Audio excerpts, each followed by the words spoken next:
반갑습니다. 유태인 목사입니다. 오늘은 디모데야 너는 이렇게 하라 라는 제목으로 디모데전서 성경 묵상 안내를 드리도록 하겠습니다. 디모데야 너는 이렇게 하라는 말은 바울이 아들 같은 목사 디모데에게 하는 말입니다. 그래서 디모데전서는 목회서신이라고 하는데 목회자가 목회자에게 보냈다 해서 디모데전서와 디모데후서 그리고 디도서를 목회서신으로 분류하고 있습니다. 사도 바울은 평생 전도에 힘썼는데 사도행전과 그가 쓴 편지를 살펴보면 자기가 직접 몸으로 달려갈 수 있는 곳은 언제든지 달려가서 혼신을 다해 일했고, 또 달려갈 수 없는 처지일 때는 편지를 써서 복음의 진리와 사랑을 담아 전도하였습니다. 또 편지조차 할 수 없는 상황에는 기도로 돕는 것을 볼 수 있어요. 참 열정적이고 진솔한 마음과 사랑으로 사명을 감당했는데, 문제는 이런 사도 바울이 살아있는 그 당시에도 거짓 교훈이 난무하고 있었다는 겁니다. 그때가 이단 영지주의와 함께 니골라당이라고 초대 7 집사로 선정되었던 니골라라는 집사가 변질되어서 니골라당을 만들 정도로 거짓 말씀이 난무하고 있었는데, 이런 것을 토대로 본다면 오늘날 약 2000년이 지난 이 시점에는 얼마나 더 많은 거짓 교훈과 거짓 말씀이 난무하고 있을까 한번 깊이 생각해 봐야 된다는 것이죠. 수많은 교회가 있고 수많은 신학교와 목회자와 학자들이 있지만 점점 더 진리에 벗어난 교훈과 많은 이단들이 생겨나고 있는 것을 볼 때에 홍수가 나면 물은 범람하나 정작 마실 물은 적은 것처럼 오늘날 교회의 현실이 딱 이렇지 않나 생각해 봅니다. 그래서 성경을 바르게 인식하고 바르게 가르치고 바르게 전하는 교회와 목회자, 그런 가르침을 배울 수 있는 곳이 있다면 그것만으로도 큰 복을 받은 것이라 할 수 있어요. 어쨌든 바울이 있었던 당시에 구약의 거짓 선지자들처럼 거짓된 말씀이 난무하고 있었고, 이뿐 아니라 이때가 이제 로마의 기독교 대박해가 막 진행되는 시점이었습니다. 그 전까지는 기독교 박해 중에 로마의 박해보다 유대교의 박해가 훨씬 많았었는데, 이제부터는 로마의 박해가 심각해지는 거예요. 안 그래도 그리스도인이 되었을 때 사회 문화적으로 여러 어려움을 겪어야 했던 성도들이었고, 그런 어려움 속에 다시 오실 예수님을 기다리며 끝인사가 마라나타 하면서 주님 곧 오실 것을 기대했었는데, 나중에 바울이 깨닫고 보니까 그렇지 않다는 것을 알게 됩니다. 바울이 로마의 감옥, 이 가택연금 같은 조금 자유로운 곳에 갇혀 있는 동안에 바울의 신학에 큰 변화가 있었는데, 그 증거가 에베소서, 골로새서 같은 성경을 보면 초기 서신이었던 데살로니가 전후서 그리고 갈라디아서와는 차원이 다른 하나님의 경륜과 예정하심과 하늘의 비밀을 다룰 정도의 신학의 깊이를 보여주고 있어요. 그래서 초기 서신에는 예수님의 강림, 재림에 대한 이야기가 많이 들어있었다면 가택연금된 이후부터는 재림에 대한 이야기가 거의 없고 차원이 다른 신학을 보여주고 있습니다. 그래서 바울은 예수님이 당장에 가까운 시기에 재림하시는 것이 아니라 앞으로 먼 미래에 오신다는 것을 알게 되고, 그때부터 교회를 바르게 세워야 함을 깨닫게 됩니다.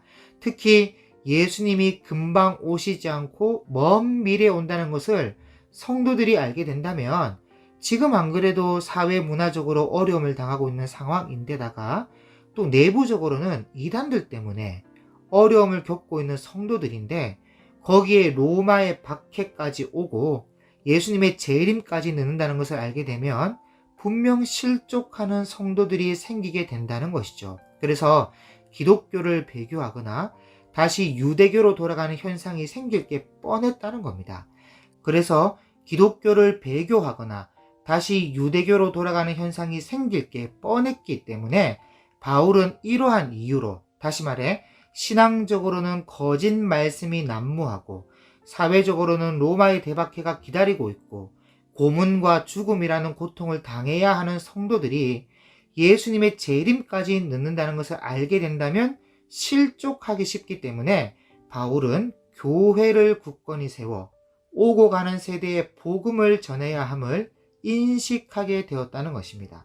거기다가 바울이 가택연금된 감옥에서 나와 4차 전도 여행, 마지막 전도 여행을 떠나서 교회들을 방문해 보니까 교회들마다 문제가 있는 거예요. 그래서 바울이 감옥에서 나와 제일 먼저 그레데 섬에 가서 교회를 돌아보고 거기 문제가 있으니까 디도를 내려놓고 에베소에 가서 교회를 돌아보고 문제가 있으니까 디모데를 내려놓고 골로새 교회와 빌레몬 목사님 집에 들렸다가 드로아를 통해 마게도냐로 넘어가서 빌립보의 빌립보 교회를 둘러보니까 하나같이 다 문제가 있는 겁니다. 그래서 이 빌립보 지역이나 마게도냐 지방 어디쯤에서 바울이 이래선 안 되겠다 싶으니까 에베소에 있는 디모데에게 편지를 쓴 것이 오늘 이 디모데 전서입니다.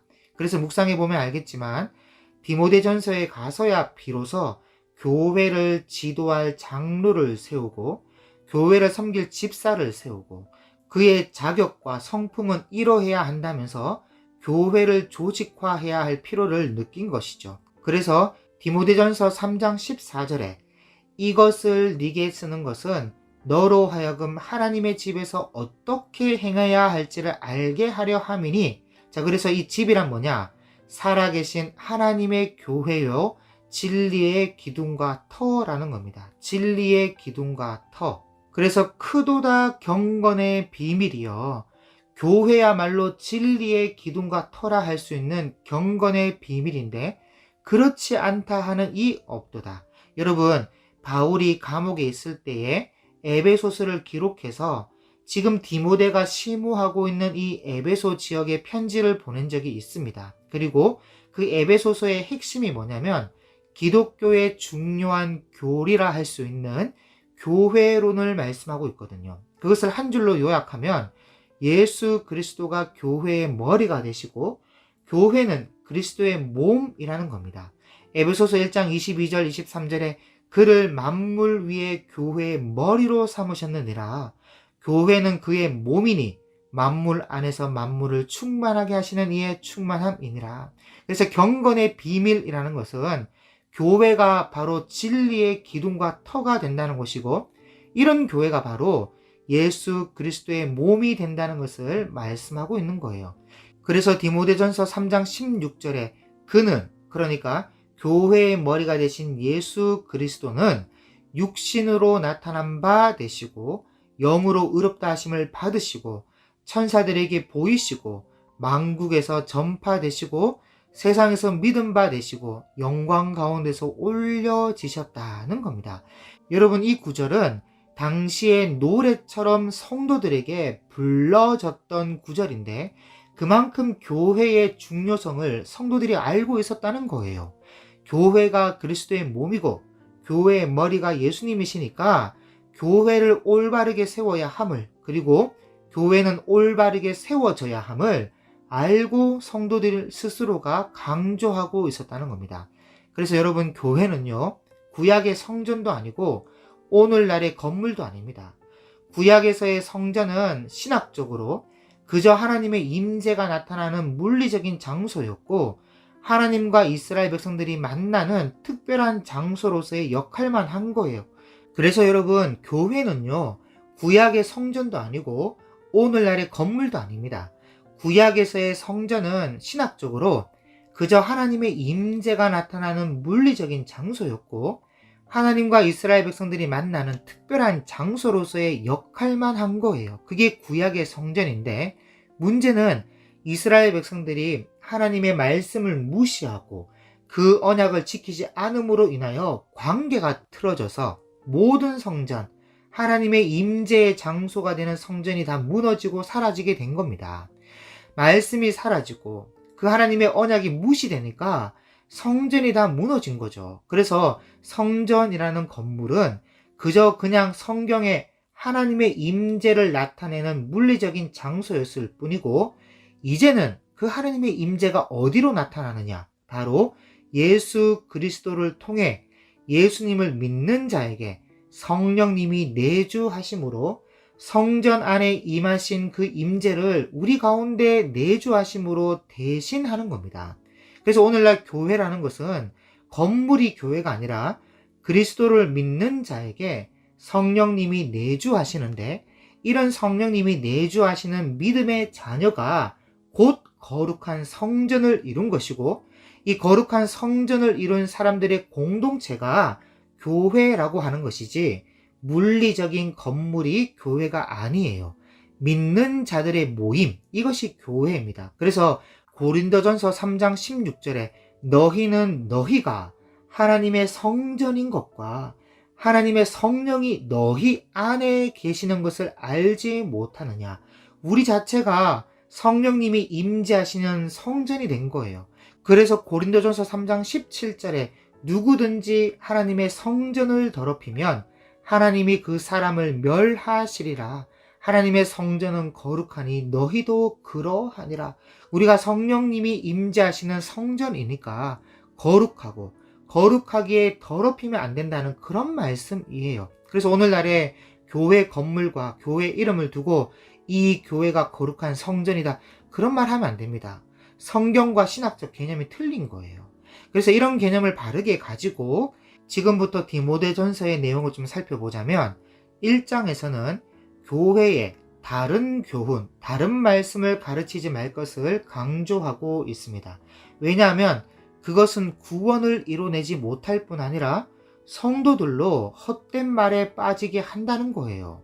그래서 3절에 보면 내가 마게도냐로 갈 때 너를, 디모데죠, 너를 권하여 에베소에 머물라 한 것은, 그러니까 바울이 마게도냐로 넘어갈 때에 디모데를 에베소 교회에 머물게 했는데, 그 이유가 어떤 사람들을 명하여 다른 교훈을 가르치지 말며 신화와 끝없는 족보에 몰두하지 말게 하려 함이라. 이런 것은 믿음 안에 있는 하나님의 경륜을 이룸보다 도리어 변론을 내는 것이라. 그러니까 다른 교훈, 곧 거짓 말씀이죠. 그리고 신화와 끝없는 족보 같은 것을 몰두하지 말게 하라는 겁니다. 왜냐? 도리어 변론만 내니까. 그게 맞냐 틀렸냐 하면서, 특히 신화와 족보, 호메르스의 서사시 같은 것이나 일리아드와 오디세이 같은 신화이기도 하고 전설이기도 한, 어디까지가 사실인지 어디까지가 꾸며낸 이야기인지 모르는 그런 신화와 족보에 몰두하지 말라. 믿음 안에 있는 하나님의 경륜을 이루는 것은 다른 데 있는 것이 아니라 진리인 성경 말씀밖에 없다는 거예요. 그래서 5절에 이 교훈의 목적은 청결한 마음과 선한 양심과 거짓이 없는 믿음에서 나오는 사랑이거늘 사람들이 이에서 벗어나 헛된 말에 빠져. 여러분, 우리는 성경 말씀의 교훈을 받아서 늘 깨어 있어야 하는데, 그 이유는 다른 게 아니라 청결한 마음과 선한 양심과 거짓 없는 믿음 때문입니다. 그래서 우리가 매일 말씀을 묵상하지 않게 되면 서서히 마음이 더러워지고 선한 양심이 흐려지기 시작해요. 그리고 여기 거짓이 없는 믿음, 여러분 이 말을 반대로 말하면 믿음도 거짓이 있다는 것이죠. 그래서 거짓 믿음이란 뭐냐? 하나님의 뜻도 아니고 하나님의 약속도 아닌데 스스로 착각해서 그저 믿습니다, 그렇게 해주실 줄 믿습니다, 이런 것이 전부 거짓 믿음이에요. 여러분, 칼빈이 쓴 주석에 제가 여러 번 말씀드린 적이 있는데, 칼빈이 성경을 읽지도 않고 하나님 예수님을 믿는다는 것은 미신을 믿는 것과 같다라고 말했어요. 그러니까 죄악으로 부패한 인간의 마음은 우상을 만드는 기계와 같아서 말씀을 읽지도 않고 하나님은 어떤 분이신지 알지도 못한 채 하나님은 이런 분이야, 이렇게 해주실 거야, 이렇게 해주실 줄 믿습니다 하는 모든 것들이 전부 하나님을 오해한 것이고 자기만의 하나님이라는 우상을 만들고 있는 것과 같다, 그렇게 말했어요. 진짜 100번 맞는 말 아닙니까? 그래서 이런 것들이 전부 거짓 믿음인데, 이런 거짓 믿음을 가지지 않도록 하기 위해서 사도 바울은 바른 교훈을 가르쳐야 된다고 말하고 있는 겁니다. 그리고 그 목적이 바로 청결한 마음과 선한 양심과 거짓이 없는 믿음에서 나오는 사랑을 가지기 위함이라는 거예요. 그런데 6절에 사람들이 이에서 벗어나 헛된 말에 빠져 율법의 선생이 되려 하나, 율법학자, 서기관, 목회자, 교수, 학자가 되려고 하나 자기가 말하는 것이나 자기가 확증하는 것도 깨닫지 못하는도다. 그러나 율법은 사람이 그것을 적법하게만 쓰면 선한 것임을 우리는 아노라. 네, 맞아요. 원래 율법은 적법하게 쓰면 선한 겁니다. 그래서 알아야 될 것이 뭐냐? 9절에 율법은 원래 옳은 사람을 위하여 세운 것이 아니에요. 옳은 사람은 법 없이도 살 사람입니다. 율법이 필요 없어요. 올바르게 사니까. 그런데 율법을 주신 이유가 뭐냐?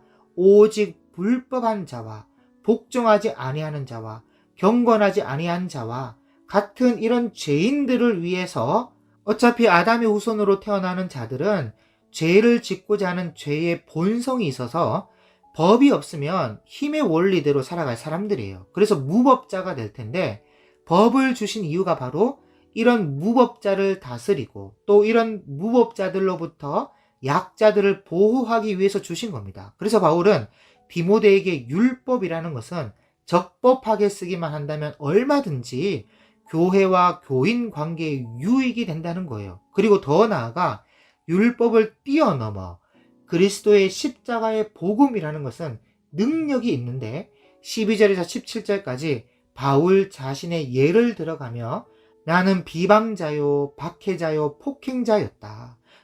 스데반 집사님 같은 분을 죽이는데 투표를 던지고 믿는 자들을 잡아다가 감옥에 쳐놓고 하는 그런 박해자요, 폭행자, 죄인 중에 괴수라 할 만한 나 같은 사람이었는데도 이런 나에게 직분을 주시고 이런 나 같은 사람도 구원해 주심에 본이 되게 하셨다는 겁니다. 그러니까 십자가의 복음이란 그런 능력이 있는 것이니까 디모데야, 너는 이렇게 십자가의 복음으로 교훈하라는 거예요.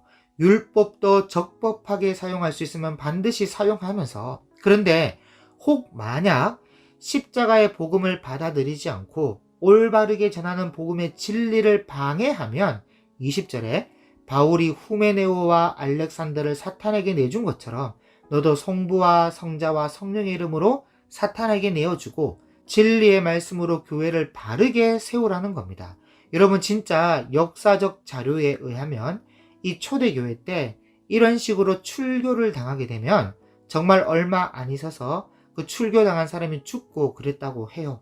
다만 말씀 위에 바르게 세워진 교회여야만 그만큼의 하나님의 권위가 있을 수 있습니다. 그리고 2장에서는 교회가 바로 세워지기 위해서 기도를 해야 함과 단정함과 거룩함, 뭔가 구별된 생활을 해야 함을 말씀하고 있어요. 그래서 1절을 보시면 그러므로 내가 첫째로 권하노니 모든 사람을 위하여 간구와 기도와 도고와 감사를 하되 임금들과 높은 지위에 있는 모든 사람들을 위하여 하라. 이는 우리가 모든 경건과 단정함으로 고요하고 평안한 생활을 하려 함이라. 자, 이 말은 지금 교회가 박해 가운데 있고 불이익을 당하고 물론 고난 가운데서 교회가 올바르게 성장하는 것도 있겠지만 이제 앞으로 일어나게 될 네로 황제로부터 10대 박해까지, 그 기독교 박해라는 것은 정말 말로 다 표현 못하거든요. 교회를 배교하는 일이 일상다반사가 되고 개종한 유대인들이 다시 유대교로 돌아가게 되고 교회의 목회자와 중직자들은 잡혀가서 고문당하고 죽임을 당하게 되는데, 그러면 교회가 교회답게 세워지지 못하게 되는 것이죠. 그래서 임금들과 높은 지위에 있는 모든 사람들을 위하여 기도하라. 이것이 우리 구주 하나님 앞에 선하고 받으실 만한 것이다. 그런 말씀이고, 그리고 9절에 보면 여자들에게 단정하게 옷을 입는 것과 치장하고 단장하는 부분, 그리고 또 말하는 것, 조용히 배우라, 가르치는 것과 주관하는 것을 허락하지 않는다. 이렇게 바울이 디모데에게 교훈하라고 말씀하고 있는데, 이것은 여러분 이 당시 배경을 알아야 됩니다. 이 당시에 에베소라는 지역은 여자들이 아주 센 지역이었어요. 왜냐하면 이 에베소 지역에 세계 최고의 여신이라 불리는 아데미 신전, 아르테미스 신전이 있었고 수많은 창녀들이 이곳에서 칭송을 받고 있었습니다. 그래서 옷 입는 것부터 단장하는 것까지 야하게 입고 사치스럽고 무엇보다 여자들이 기가 셌습니다. 소위 말빨이라고 하죠. 안 그래도 말로는 여자를 못 이기는데 더욱 기가 세서 말로 남자들의 기를 죽이는, 그래서 이런 배경 속에 창녀들이 입고 다니는 옷부터 사치스럽게 단장하는 것까지 따라하면 구별되지 않으니까 하지 말라는 말이고, 오히려 단장하려면 선행으로 하라는 겁니다. 그게 거룩이고 구별됨이요 하나님을 경외한다는 자들의 마땅함이라는 거예요. 그리고 일체 순종함으로 조용히 배우고 가르치는 것과 남자를 주관하는 것을 허락하지 않으니까 오직 조용하라, 그렇게 말하고 있는 겁니다. 이것이 교회를 바로 세우는 길이다. 물론 그렇다고 해서 오늘날에도 이 말씀대로 똑같이 적용해야 된다는 말은 아닙니다. 이것은 시대적 배경 속에서 특히 당시 에베소의 여자들로 인해 그리스도의 몸된 교회가 손가락질을 당하고 멸시당하고 있으니까 바울이 디모데에게 이렇게 가르치라고 말하고 있는 것인데, 중요한 것은 오늘날에도 우리의 말과 행동과 생활 습관이 여자를 떠나 남녀 모두가 세상 사람들 눈에 어떻게 비춰지느냐에 따라서 만약 그리스도의 몸된 교회가 욕을 먹게 된다면 우리도 이런 가르침에 순종해야 한다는 거예요. 그리고 3장에는 교회를 바르게 세우기 위해서 필요한 조직이 있어야 한다는 것을 말씀하고 있습니다. 질서 없이 교회가 바르게 세워지기 어렵다는 것이죠. 그래서 감독과 집사의 직분을 통해서 조직화하라는 것인데, 아무나 세워서는 안 되고 그 세움을 받을 만한 사람들의 자격을 설명해 주고 있어요. 그리고 그 중에서 가장 중요한 자격이 무엇이냐면 3장 1절에 이 직분을 얻으려 함은 선한 일을 사모하는 것이라. 선한 일을 하기 위해서 선한 일을 사모함으로 감독, 장로를 하겠다, 집사가 되겠다 해야 된다는 거예요. 이것이 성경이 말하는 조건입니다. 그리고 8절에 보시면 이와 같이 집사들도, 그리고 11절에도 여자들도 이와 같이. 자, 그러니까 전부 다 교회의 선한 일을 위해서 직분을 받는 것이고, 여자들도 선한 일을 위해서 옷 입는 것과 단정하는 것을 정숙하게 해야 된다는 것을 말씀하고 있는 겁니다. 선한 일을 위해서. 왜냐하면 이것이 곧 교회를 교회답게 바르게 세우는 길이기 때문이죠. 그리고 이런 선한 일을 불량한 사람이 할 수 없기 때문에 당연히 그 사람의 성품과 자격이 따라오는 것인데, 이러이러한 사람으로 세워라, 그렇게 말씀하고 있는 겁니다. 그리고 4장에는 1절에서 5절에 양심의 화인을 맞은 거짓말을 하는 자들, 곧 미혹하는 영과 귀신의 가르침을 따르는 거짓말하는 자들이 혼인을 금하고 음식을 금하고, 다른 말로 금욕과 금식을 해야 거룩해진다면서 속이고 있는데, 진짜 거룩해지는 방법은 다른 게 아니라 5절 말씀처럼 하나님의 말씀과 기도로 거룩해지는 거예요. 우리의 몸과 마음도 그럴 뿐 아니라 교회도 하나님의 말씀과 기도로 거룩해지는 것이지 다른 그 어떠한 방법이 없습니다. 그래서 4장 6절에 아주 중요한 말씀을 하고 있는데, 네가 이것으로 형제를 깨우치면, 자, 그러니까 디모데, 네가 이것 곧 하나님의 말씀과 기도로 거룩해진다는 사실을 형제들, 성도들에게 잘 알게끔 일깨워 주면 성도들이 그리스도 예수의 좋은 일꾼이 되어 믿음의 말씀과 네가 따르는 좋은 교훈으로 양육을 받으리라. 성도들이 좋은 일꾼으로서 믿음의 말씀을 내가 한번 배워봐야 되겠다, 그 말씀대로 제대로 한번 순종하며 하나님의 뜻대로 살아봐야 되겠다, 하나님의 말씀을 한번 제대로 공부해봐야 되겠다, 이런 갈망하는 마음이 생겨서 양육을 받는다는 거예요. 너한테 바울이 말하고 있는 것을 디모데가 잘 일깨워주면 서로 와서 디모데에게 양육을 받으려 한다는 것이죠. 그러니 7절에 디모데, 너는 다른 그 너저리한 망령되고 허탄한 신화 같은 것을 교회로 가져오지 말고 버리고 경건에 이르도록 네 자신을 연단하라. 네 자신을 연단하라. 그래야 너한테 뭔가 배울 게 있구나 하면서 찾아온다는 거예요. 스스로 자신을 연단하고 스스로 연구하고 준비되어 있어야 너에게 뭔가 배우려고 하지 않겠느냐. 그러니까 에베소 교회를 바르게 세우기 위해서는 디모데 목회자가 바르게 세워져 있고 늘 성경을 공부하고 연구하고 자신을 연단하여서 바르게 일깨워 줄 수 있는 실력을 갖춰놔야 그 아데미 신전으로부터 고대 우상이 가득한 에베소에서 성도들이 거룩하게 구별될 수 있는 것이고, 무엇보다 참된 진리를 배워보겠다고 너에게로 올 것이 아니냐, 그 말씀을 하고 있는 것이죠. 그래서 11절에 너는 이것들을 명하고 가르치라. 당연히 목회자로서 말씀으로 명하고 말씀을 가르쳐야 하겠죠. 그러나 그 전에 먼저 반드시 경건에 이르도록 네 자신을 연단하라, 이것부터 먼저 해야 한다는 거예요. 그래야만 12절처럼 누구든지 네 연소함을 업신여기지 못하게 할 수 있는 것이고, 말과 행실과 사랑과 믿음과 정절의 본이 될 수 있다는 겁니다. 앞에서 장로와 집사를 뽑을 때는 이러저러한 아주 높은 기준과 조건으로 좋은 사람을 뽑아 놓고서는 목회자가 그 기준보다 못하면 에베소 교회가 어떻게 바르게 세워질 수 있겠습니까? 그래서 교회의 목회자는 아주 중요한 말씀인데 13절 보세요. 내가 이를 때까지 읽는 것과, 무엇을 읽는다는 겁니까? 성경을 읽는다는 것이죠. 그래서 읽는 것과 권하는 것과 가르치는 것에 전념하라. 여러분, 여기 이 전념하라는 말이 헬라어로 프로세코라고 하는데, 마음을 완전히 꽁꽁 묶어서 붙들어 맨다는 그런 말입니다. 다른 것들에게 뜻을 두지 못하게끔 읽는 것과 권하는 것과 가르치는 것에 창념해야 된다는 그런 말이에요. 다른 게 중요한 게 아니고, 이것이 교회의 사역자, 목회자의 본질입니다. 본질. 성경을 읽고 하나님의 뜻을 적용하며 권하고 말씀을 잘 가르치는 것. 그래서 이 모든 일에 전심전력하여서 디모데처럼 나이가 어리더라도 신앙의 성숙함을 모든 사람에게 나타내 보일 수 있도록 해야 그 목회자에게 말씀을 배우러 올 것이고, 또 그 말씀을 듣는 성도들이 구원을 받을 수 있다는 거예요. 그래야만 교회가 바르게 세워질 수 있다는 것이죠. 그리고 그 다음 5장으로 넘어가서 5장에는 성도들을 대하는 태도에서 교회를 바르게 세우는 부분을 말씀해 주고 있는데, 여기에도 필요한 자세가 있다는 거예요.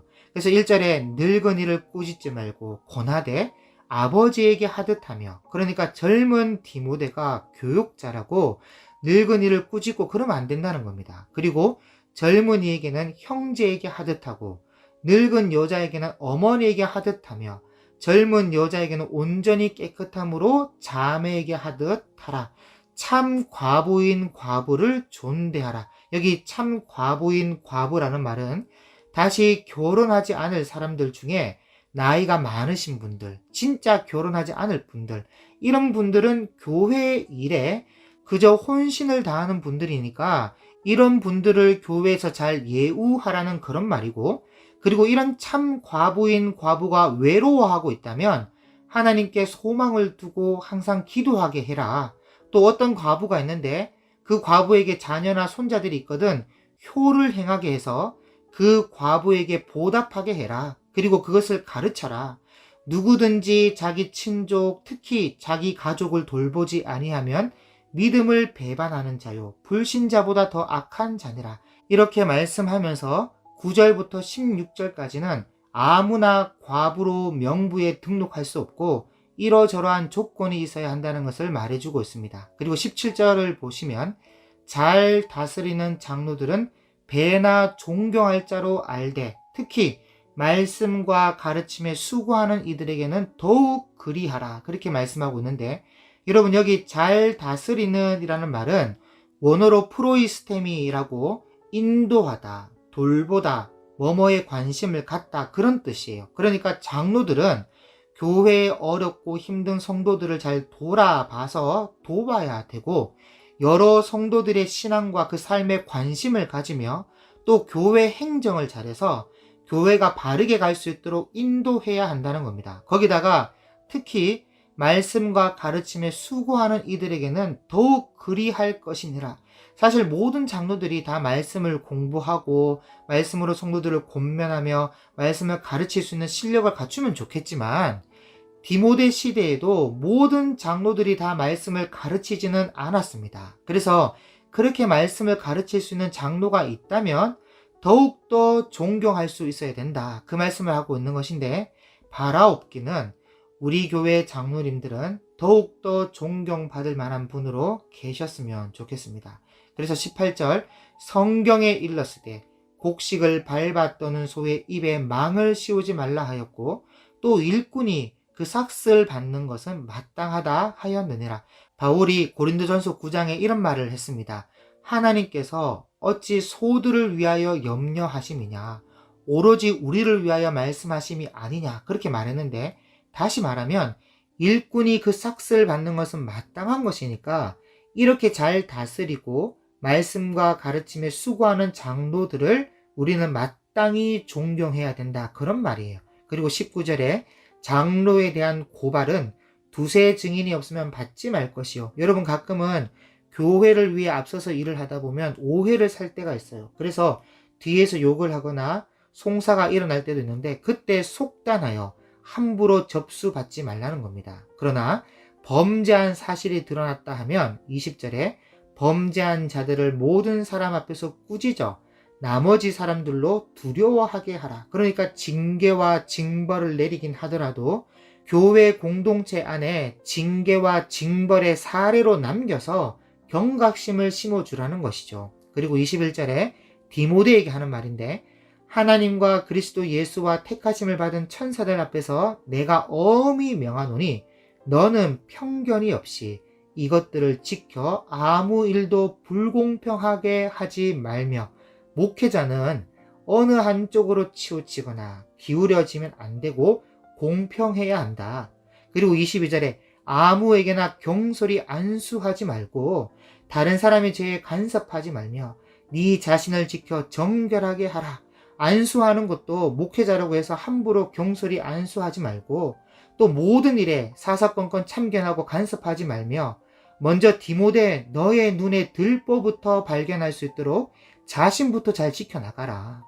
네 자신을 지켜 정결하게 하지도 못하면서 다른 사람에 대해 편견을 가지고 있고 아무 일이든 불공평하게 일을 처리하며 경솔히 머리에 함부로 안수하고 다른 사람의 죄와 잘못한 부분과 부족한 부분을 사람들 앞에서 쉽게 입 밖에 내면서 간섭이나 하고 있으면 그게 교회를 바르게 세우는 길이겠느냐, 그런 말이죠.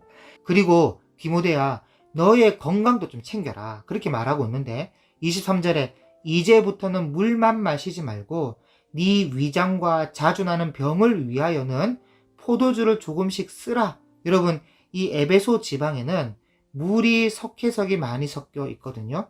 거기다가 안 그래도 디모데가 위장이 약한 사람인데 디모데가 스스로 경건하게 산다고 포도주를 또 절대 입에 대지 않는 겁니다. 그러니 바울이 볼 때에 위장도 별로 안 좋은 사람이 그 석회석 물을 마시고 있으니까 또 탈이 나서 누워있고 이러니까 이것도 교회의 덕이 되지 못한다. 그러니 위장에 자주 나는 병을 위해서라도 포도주를 좀 마셔라. 이것도 목회자로 반드시 필요한 건강관리다 하면서 바울이 애가 타는 마음으로 부탁을 하고 있는 겁니다. 자, 그 다음 마지막으로 6장인데요.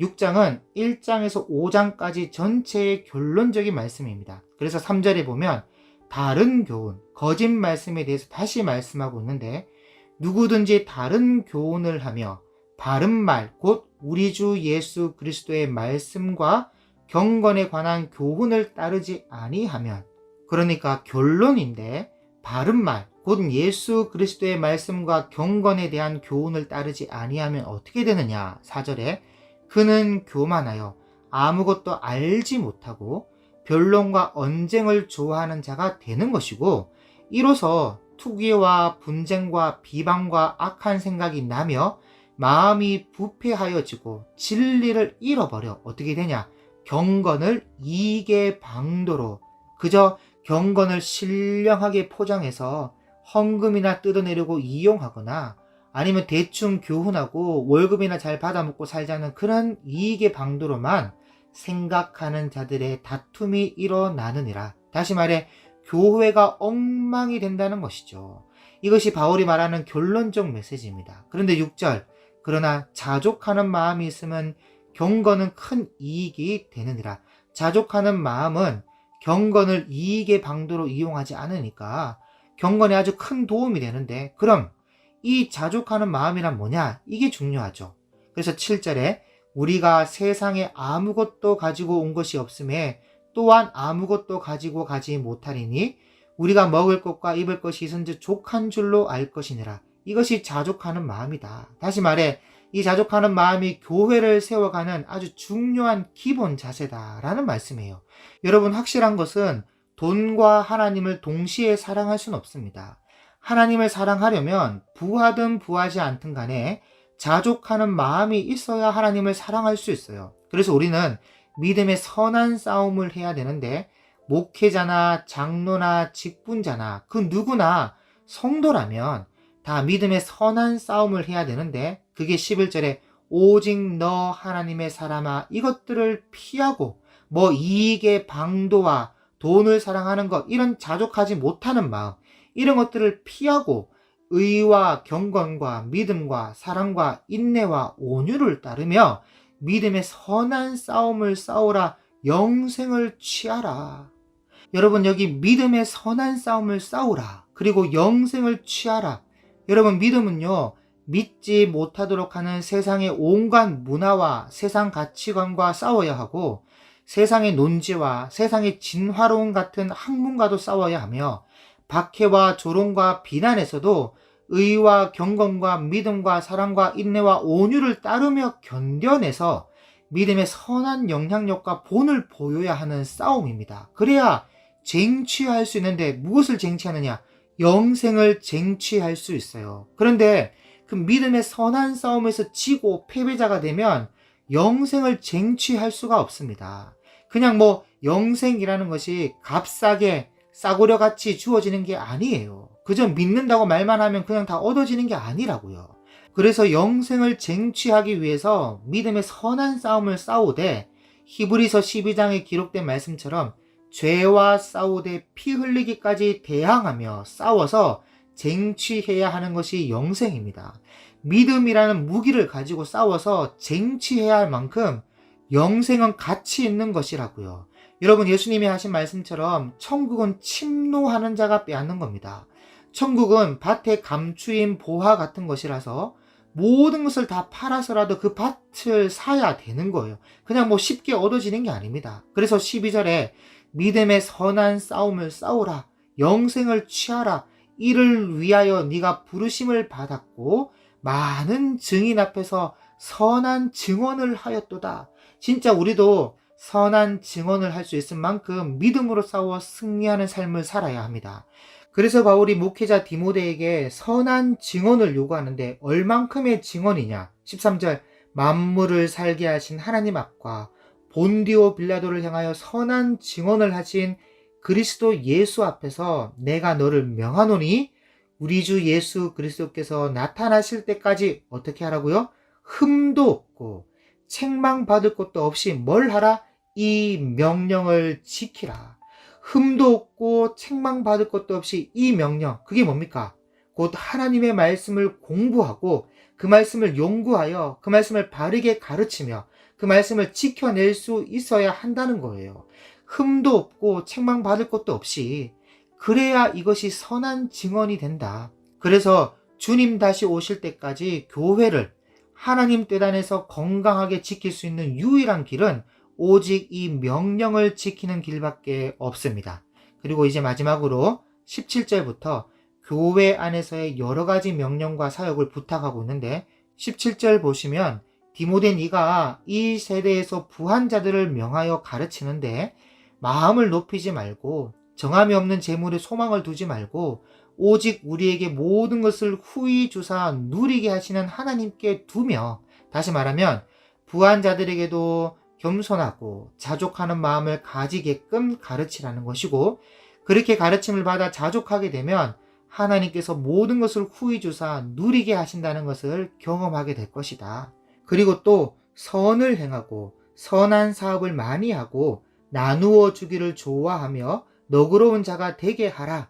예를 들면 선교사님이 하는 선한 사역에 좀 도움이 되도록 교회와 부한 자들이 좀 돌아보고 나눠주기를 기뻐하고 좋아하고 또 너그러이 나누어 주고, 여러분, 하나님께서는 우리에게 모든 것을 후히 주사 누리게 하신다는데 우린 그런 너그러움조차 없어가지고 인색하게 굴고 그럼 하나님이 보실 때 아름답지 못해요. 그래서 선을 행하고 선한 사업을 많이 하고 나누어 주기를 좋아하며 너그러운 자가 되어야 하는데 그 이유가 19절에 이것이 장래의 자기를 위하여 좋은 터를 쌓아 참된 생명을 취하는 것이니라. 하나님이 다 기억하시고 그 행위대로 갚아주실 거예요.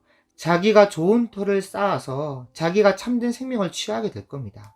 그러면서 마지막으로 다시 한 번 더 디모데에게 부탁하는데 20절에 디모데야 망령되고 헛된 말과 거짓된 지식의 반론을 피함으로 네게 부탁한 것을 지키라.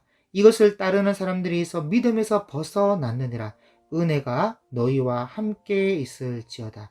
얼마나 이 망령되고 헛된 가르침, 거짓 교훈이 경계가 되면 이렇게 마지막까지 부탁하고 있겠습니까? 어쨌든 이렇게 해서 디모데전서가 마무리되는데 함께 살펴봐서 알겠지만 바울은 교회를 바르게 세우기 위해서 디모데에게 몇 번이나 거듭 당부하는 모습을 볼 수 있는데 무엇을 거듭 당부하였는가?